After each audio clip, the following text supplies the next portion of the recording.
We are entering into next module, module 2, where I will be discussing about transcription and translation, particularly making a product from the stored information in DNA.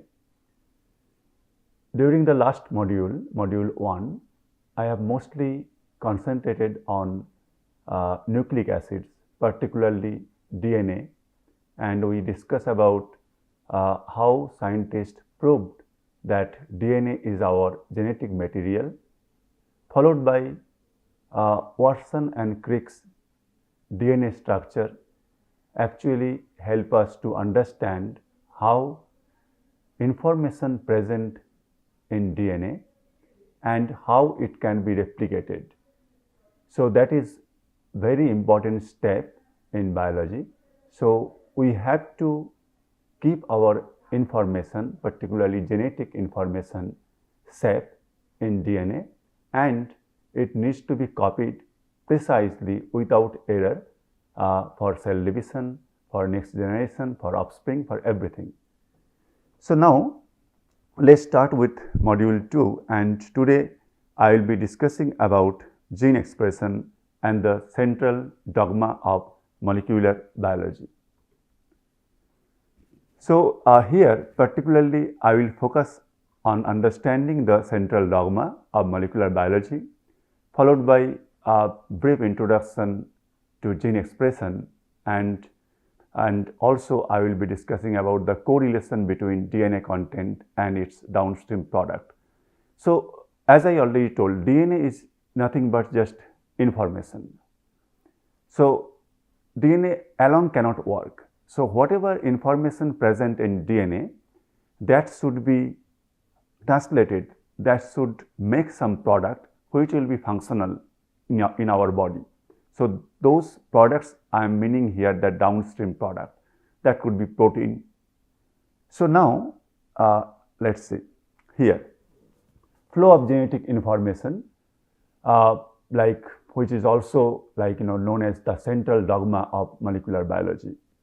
As I already mentioned before, that DNA goes to DNA, that is called replication, and then here mostly I will be discussing about the next two steps, that is transcription and translation in this module.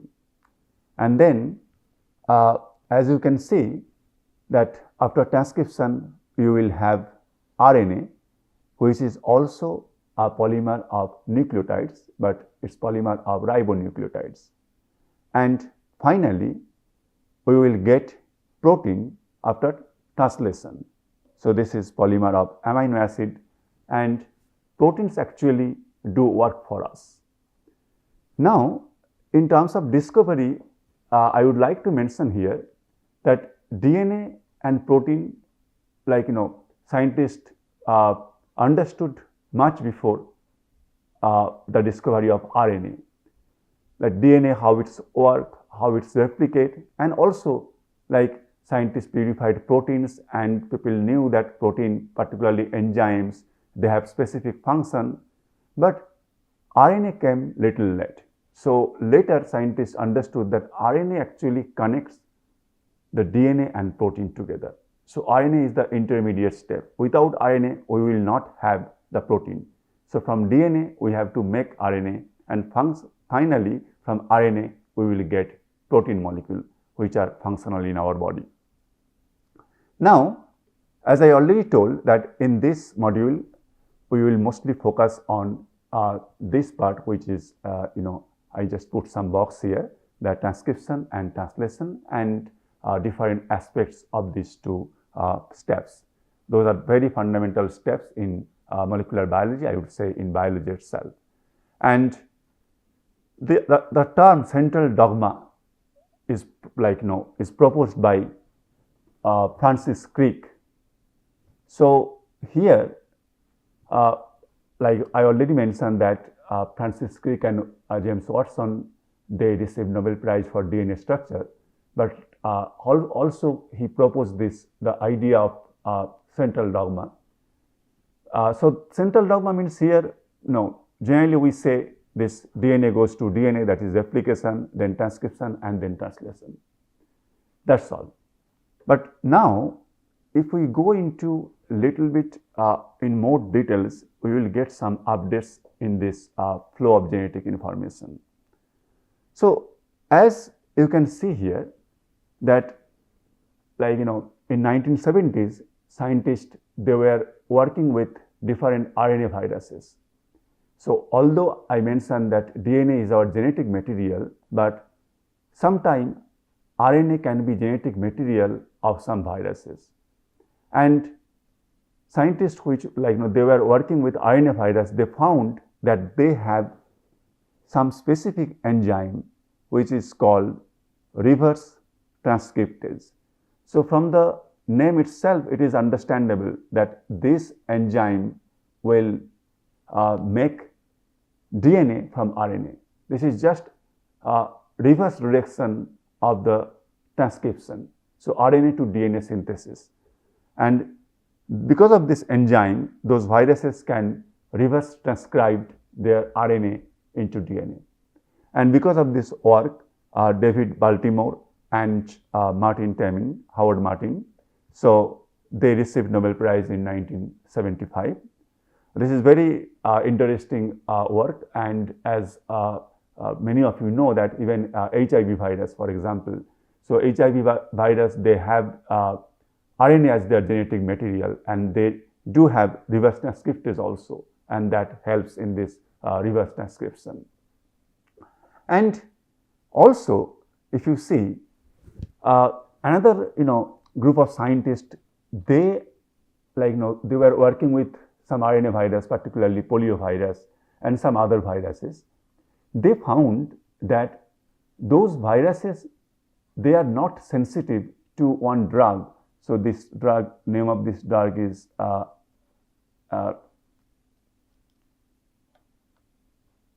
actinomycin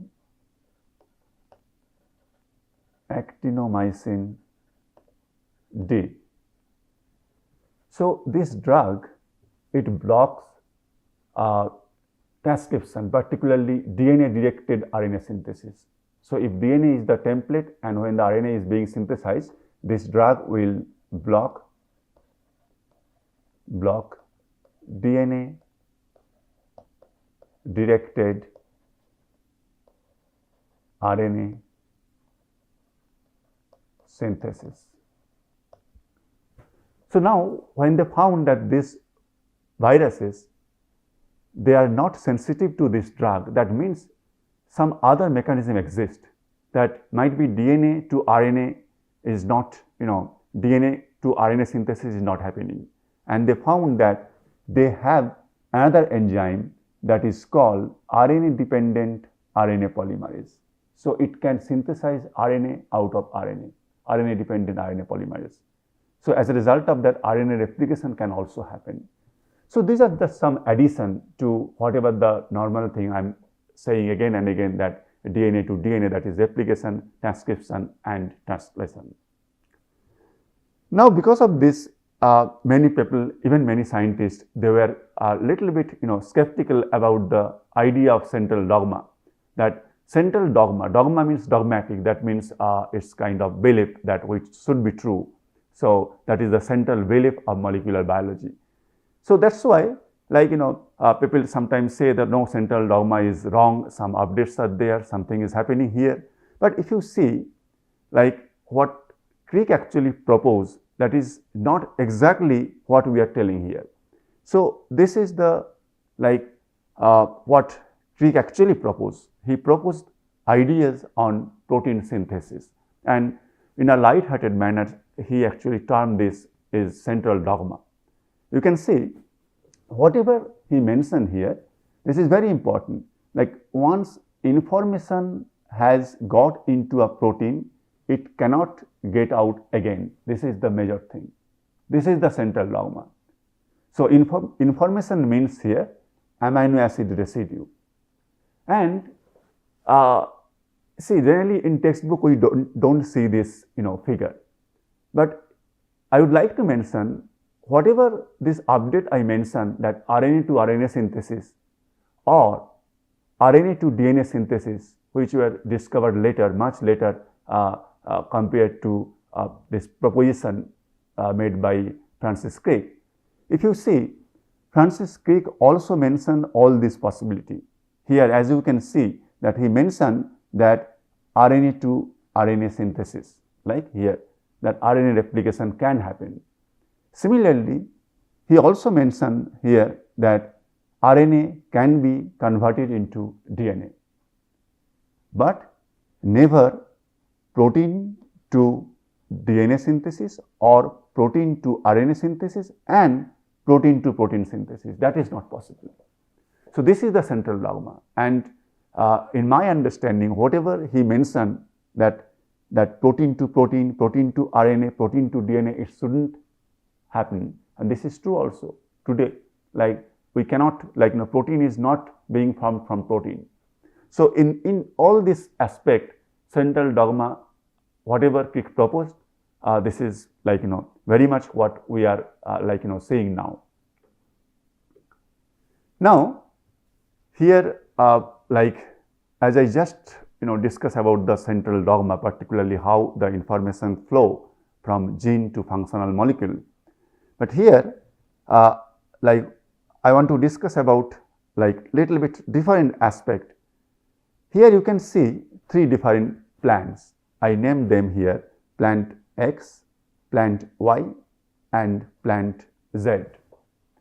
So, as you can see, all these three plants, they look different, but I want to mention here that all these three plants, they have same DNA because they are same plant, but they are looking different because of their habitat. That means these plants grow in land. So, this is terrestrial plant, and this is submerged. It is little bit inside water and outside water. So, this is submerged, and this is completely inside the water. So, that makes this huge difference, as you can see, that completely terrestrial, partially submerged and completely submerged. So, that means what I want to say here, the phenotype means the visible configuration of an organism, the phenotype, the visible configuration, what we see actually of this plant, this Mars plant, its scientific name Sagittaria sagittarifolia. So, it depends on its environment. So, although this is same plant, they have same like information in their DNA, but they look completely different. So, this is controlled by even by the environment. So, this is very interesting. That means environment can also regulate somehow the expression of gene, so that it looks different. Those three plants looks completely different. Now, in the same line I would like to mention this. Here you can see a skeleton of three different animals. So, here the first one is chicken, here this is chicken, and here this is rat, and here one snake or python particularly. So, here like one gene HOXC8. So, this gene is present in all these three organisms, and this HOXC8 is responsible for the formation of vertebra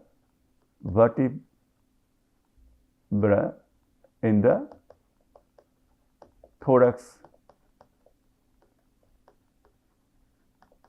region.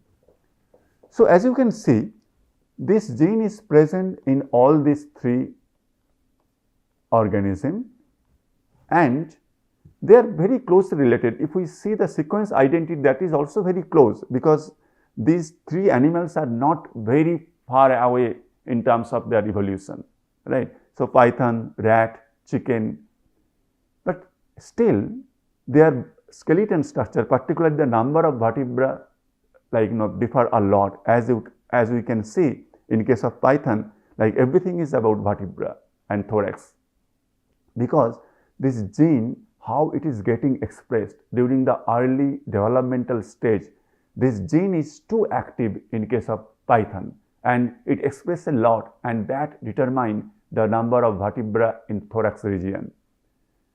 So as a result of that, what I want to say, although the information is present, but how this information is kind of getting like expressed, how we can read this information, because of that the trait, the phenotype can be a lot of difference in between organisms. Now like here I want to mention about this, the correlation between DNA content and its downstream product. As I told that, like in this in that like slide where I was showing that 3 plants looks different but they have same DNA, that means there should be some kind of correlation between DNA and its downstream product, and that's why the phenotype is different. So here, like Human Genome Project, it is a very one of the biggest project in biology, and it dramatically enhanced our understanding on gene expression. So this project, this Human Genome Project was conceived, like I would say, was started in 1990, like especially I would say United States of America, they have taken this initiative, but many other countries like Germany, France, UK, they have also joined in this collaborative project, and this is government funded project. And in 2003, they actually kind of completed this project, and we came to know the total information present in DNA of human. This is very important because of that, it revolutionized the biomedical field. So for the medicine, treatment, and genetic disease and many things. So it's completely revolutionized the field of biomedical science.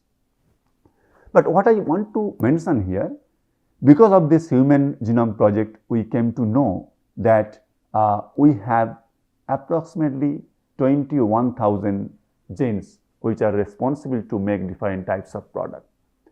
And it appeared to be significantly fewer than previous estimate.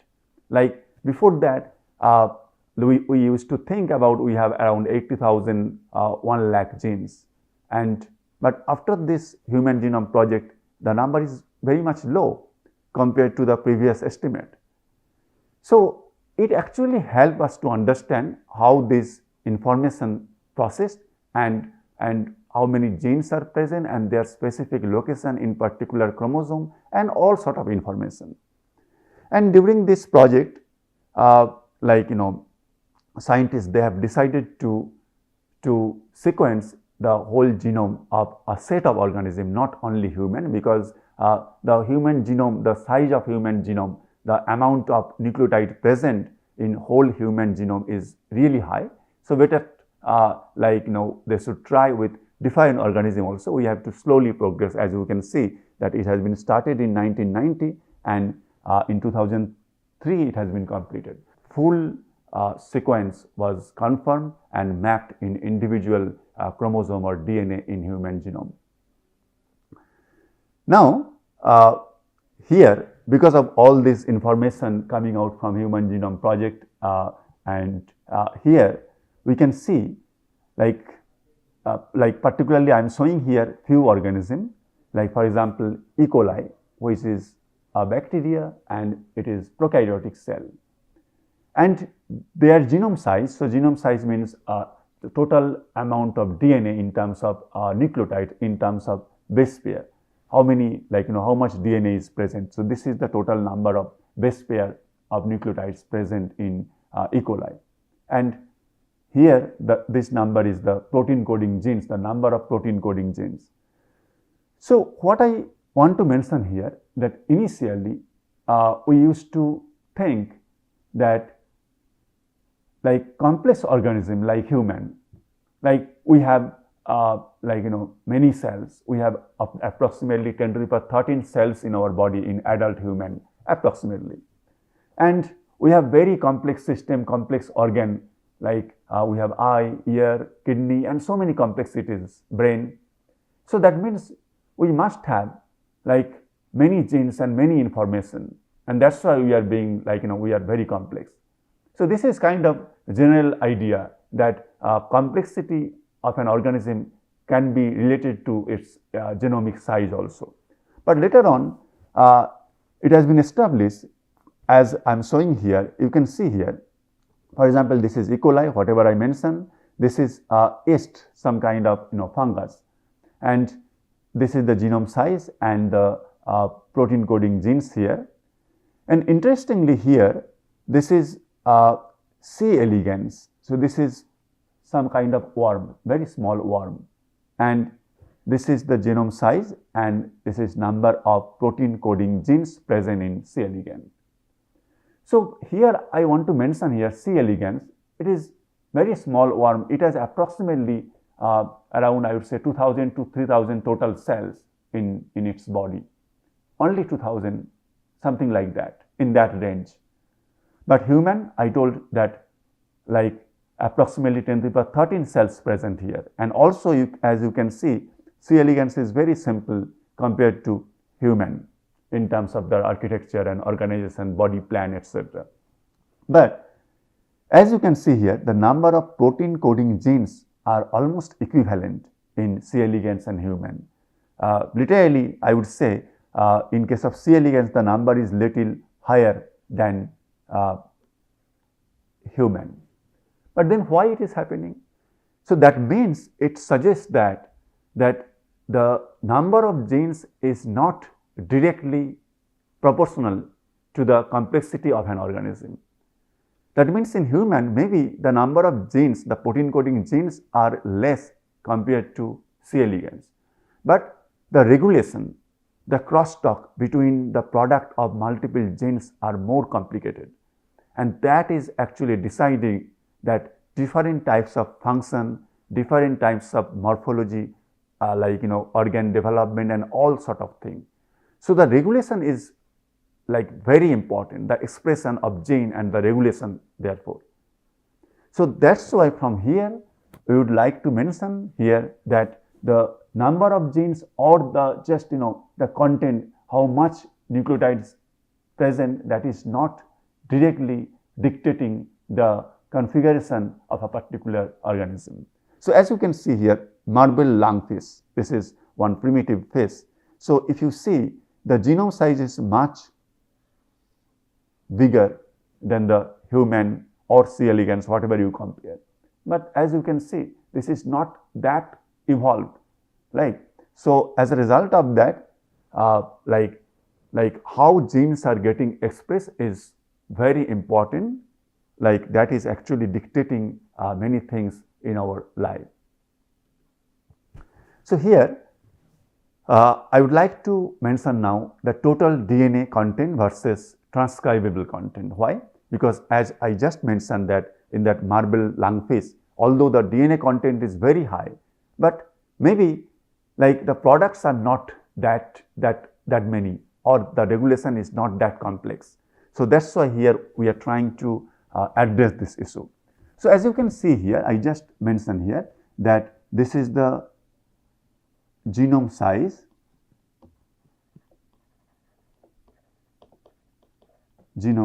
in terms of base pair of nucleotides. And as you can see, this is E. coli and here human. Now, protein coding sequences in human is approximately 1.5%. That means although we have huge amount of nucleotides, like here as you can see 3.2 billion nucleotides present, 3.2 billion, but out of those only 1.5% of DNA can be transcribed into RNA, and finally which will be forming some protein or which will help to make the protein, that's all.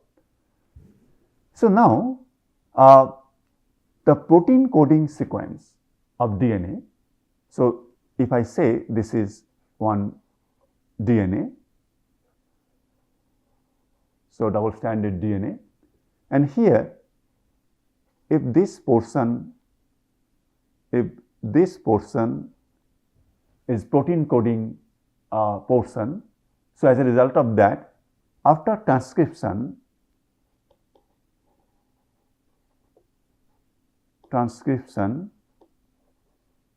it will make some RNA, right? After transcription, it will make some RNA, and that RNA is called messenger RNA, because the message is present in that RNA to make the protein. So that's why it's called messenger RNA. So messenger RNA is the direct template for protein synthesis. So apart from messenger RNA, we have few more RNA which are also very important in making protein. So as you can see here, that ribosomal RNA and transfer RNA. So ribosomal RNA, this constitute ribosome, and transfer RNA also participates in translation process. That means in helping in protein synthesis. I will discuss that in different class. So these are the three major group of RNA, like messenger RNA, ribosomal RNA, and transfer RNA. Apart from that, some other RNA also exist, which we are not going to discuss in details. For example, microRNA, siRNA, all those things that helps in gene expression and gene regulation. But for our discussion, this should be fine, like mRNA, tRNA, and rRNA. And now, if just 1.5% of the human DNA that is being transcribed, so in that case, most of the DNA sequences present in our genome are not transcribed. So that is kind of, they are just present, but they are not getting transcribed. So here, particularly I want to mention here something, because see, during every round of replication, when cell divides, for example, that we have to copy all this information. Now, during copying information, that means replication, like cells need to spend lot of energy and time, energy in terms of ATP or some kind of molecule that required for these processes. Then why we are actually maintaining that big chunk of DNA, although those DNA, they are not directly making they are not getting transcribed and not making product. So actually, I would say evolutionary, it is very much helpful. So there are many reasons, there are many like I would say hypothesis, logic behind this. But very simply, if I want to mention something, for example, like throughout our life, for example, like human lifespan is, if I say, around 80 years, 90 years, something like that. So during that time, we are exposed to different type of chemical, sometimes radiation, for different reasons. But now, if we have only those precise things in our genome, like a little bit of problem will show some defect in our body. But I want to mention here, just in this huge chunk of DNA, those important DNA are also getting hidden. So as a result of that, a little bit of change, like 1 or 2 mutations, that might not affect this crucial information present in DNA. And apart from that, we have different pathways where we can, in our body, in our cell, mutation or some little bit of damage in DNA can be rectified. But this is another reason I would say that will be helpful. For example, in case of bacteria, like most of their DNA is transcribable, not like human, just around 1.5% is being transcribed. In bacteria, it would be around 40%, 50% DNA can be directly transcribed. But those are unicellular organisms. If some big defect happens, the cell will die. It will not be a big problem. Before that, that cell already divided into many cells. So as a result of that, it is very important for eukaryotic complex organism like us, and with very long lifespan to maintain this information properly for many years. So this is all about this lecture, and that's all.